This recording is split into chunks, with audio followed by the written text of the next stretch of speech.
ایک عاشق رسول کے لیے سب سے بڑی سزا اس کے رسول سے دور کر دینا، نبی پاک صلی اللہ تعالیٰ علیہ وسلم سے دور کرنا۔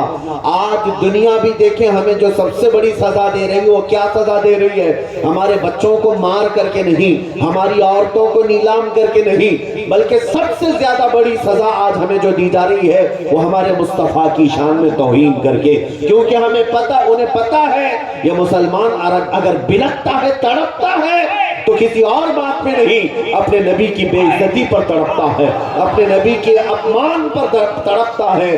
دنیا آج بھی جانتی ہے، اسی لیے میرے نبی پاک کو نشانہ بنا کر کے یہ گستاخیاں کرتی ہے اور ہمیں بار بار کلیجہ جلایا جاتا ہے۔ ایک عاشق رسول کو دنیا اسی طرح تڑپاتی ہے۔ اس یہودی نوجوان کو اسلام لایا ہوا نہیں ہے، ایمان لایا ہوا نہیں ہے، لیکن دل سے میرے مصطفیٰ پر فدا تھا۔ ماں باپ قید کر کے رکھے ہیں، زنجیروں میں باندھ کر رکھے ہیں، لیکن ہوا کیا؟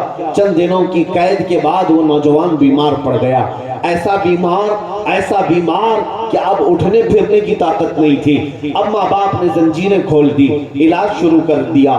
جب بڑے بڑے حکیم آئے، علاج سے عاجز آ گئے، سب تھک گئے اور کہا اس کی بیماری نہ پکڑ میں آتی ہے، نہ علاج صحیح ہو پاتا ہے۔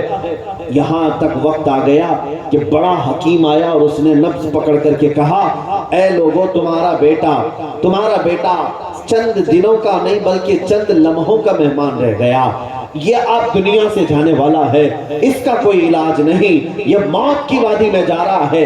اکلوتا بیٹا تھا، ماں باپ کا کلیجہ دہل گیا کہ ہم نے اپنے بیٹے کے ساتھ کیا کر دیا، ہم نے اپنے ہاتھوں اپنے بیٹے کو مار دیا۔ افسوس تو تھا، غم تو تھا، لیکن مذہب پر شدت سے عمل کرتے تھے، یہودی کٹر تھے، ماننے کو تیار نہیں تھے۔ آخر میں ماں کا دل پسیج گیا، ماں نے اپنے بیٹے سے آ کر کے کہا، بیٹا تو کیوں اپنے آپ کو اس مصیبت میں مبتلا کر لیا؟ دیکھ تیرا جسم پیلا پڑ گیا، اب تیرا ہاتھ پیر اٹھنے کے قابل نہیں، تو مرنے کے قریب آ گیا، بتا تو چاہتا کیا ہے؟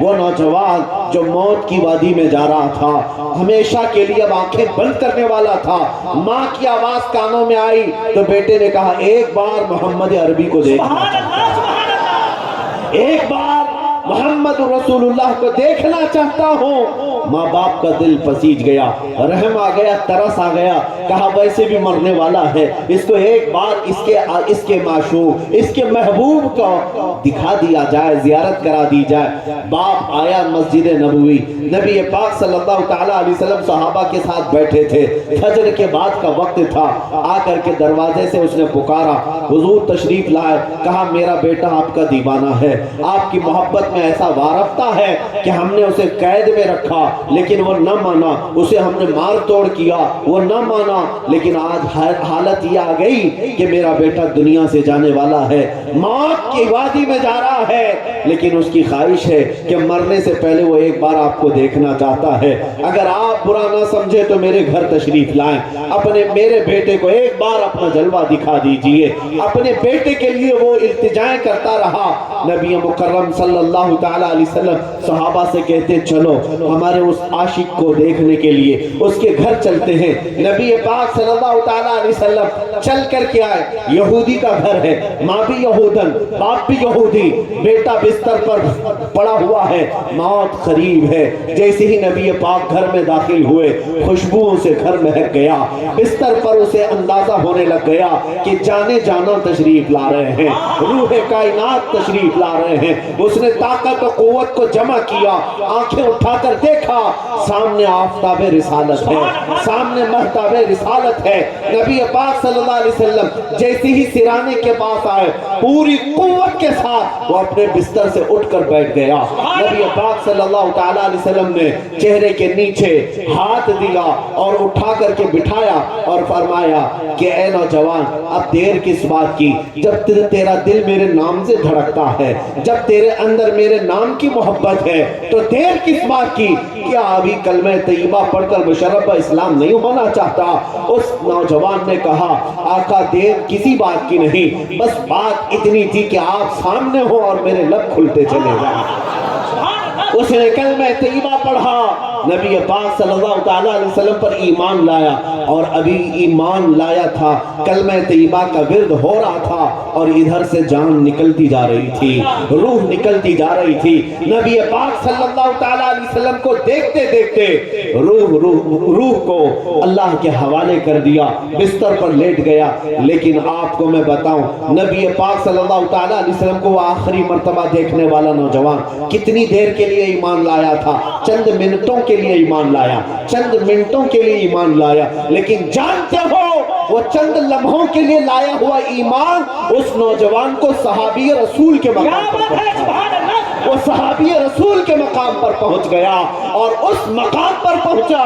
دیکھو زندگی میں ایک نماز پڑھنے کا وقت بھی نہیں آیا، زکوٰۃ دینے کا وقت بھی نہیں آیا، روزہ رکھنے کا وقت بھی نہیں آیا، ادھر ایمان لایا، ادھر وفات ہو گئی، لیکن مقام کون سا پایا؟ وہ مقام پایا جہاں دنیا کا کوئی غوث بھی اس کے قدم تک نہیں پہنچ سکتا۔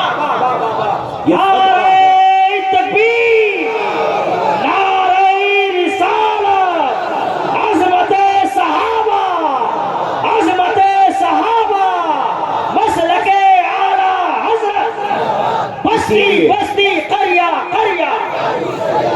اسی لیے اعلیٰ حضرت نے فرمایا، یا رسول اللہ، جو ملا تم سے ملا، جو ملا تم سے ملا، تم پہ کروڑوں درود۔ جن صحابہ کو مقامات علیہ ملے وہ کس کی وجہ سے؟ رسول اللہ کی وجہ سے، میرے مصطفیٰ کی بدولت۔ اور اگر آج کوئی یہ کہتا ہے کہ ملک شام فتح ہوا، عراق فتح ہوا، یمن فتح ہوا، مصر فتح ہوا، یہ بڑے بڑے ممالک صحابہ اکرام کی محنتوں سے تو فتح ہوئے، لیکن کبھی بھی صحابہ نے نہیں کہا کہ ہم نے اپنی طاقت کی جولانیوں سے زمینوں کو قبضہ کیا، بلکہ ہر صحابی کا نعرہ یہی تھا، جو ملا رسول اللہ سے ملا۔ ہم آج جس مقام پر ہیں وہ میرے مصطفیٰ کی بدولت ہے۔ اسی لیے نوجوانوں، فخر کرنا سیکھو۔ کس بات پر فخر کرو گے؟ اس بات پر فخر کرو کہ میں رسول اللہ کا ادنا غلام ہوں، میری نسبت میرے مصطفیٰ سے ہے۔ دنیا کو دکھانے کے لیے تم داڑیاں چھلوا دیتے ہو، دنیا کو دکھانے کے لیے تم ٹوپیاں چھپا دیتے ہو، یہ سوچتے ہو کہ دنیا پتہ نہیں ہمیں آتنکوادی نہ کہہ دے، دنیا ہمیں ٹیررسٹ نہ کہہ دے، دہشت گرد نہ کہے، اس لیے ہم سیکولر بن کر کے جئیں گے۔ اب تو لوگ ایسے نام بھی رکھنے لگ گئے کہ پہچان میں نہ آئے کہ مسلمان ہے کہ کون ہے۔ لوگ اس طرح جینے کی عادت ڈالتے ہیں۔